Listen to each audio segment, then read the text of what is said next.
So we're looking at the big stories and the big issues in crime this week with Jackie Holmes. And let's just have a look at some of the headlines, Jackie, shall we? Because we know police have apologised to victims of Jimmy Savile and another abuser after admitting they missed opportunities to investigate and prosecute the men whilst they were still alive.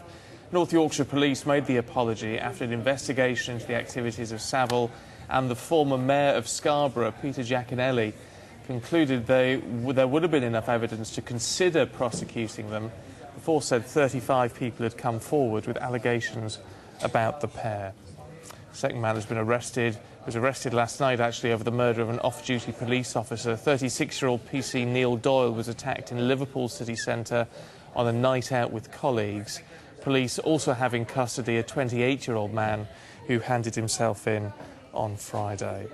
And train and tube passengers across the country are being warned to watch out for pickpockets in the run-up to Christmas, when they're more likely to steal. A major campaign is being launched by the British Transport Police, who are sending undercover teams on trains to catch out the thieves. It's a difficult one, this, Jackie, isn't it? Because we tend to forget about pickpockets unless you become a victim. What can we do to protect ourselves? Well, it's just about really being aware where your personal items are. You know, I used to do pickpocket patrols up in Knightsbridge in central London, and the number of times I saw men walking around with wallets in their back pockets, women with their handbags open. You know, when you're shopping a lot, you tend to sort of just throw things in, maybe not zip or shut your handbag up quite as securely as you would normally, and particularly when you go to cash machines, you're very vulnerable because you've got your handbag open, maybe just using your card, you throw things back in, and it's so easy to leave yourself vulnerable. And these teams are really good. They organise gangs. Very organised. They'll come from all over the world, and there'll be at least 2 or 3 of them in each gang as well. So one will steal the wallet or purse, hand it to a second person who hands it to a third person quite often. Things like the changing rooms, you know, women will put their handbags down.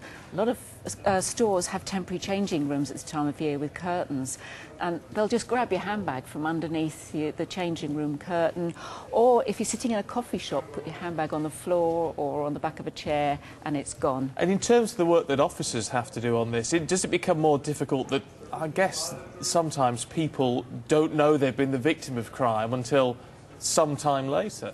That's right, yeah, and by that time, if your credit cards have been taken, they could have been used extensively before you've even realised that they've gone missing, and that could end up with negotiations between you and the bank. Can be quite tricky because you want to be able to get your money back. So you need to report it straight away. You know, make sure you have the telephone number recorded separately from your phone if necessary, in case that goes as well, and report it straight away.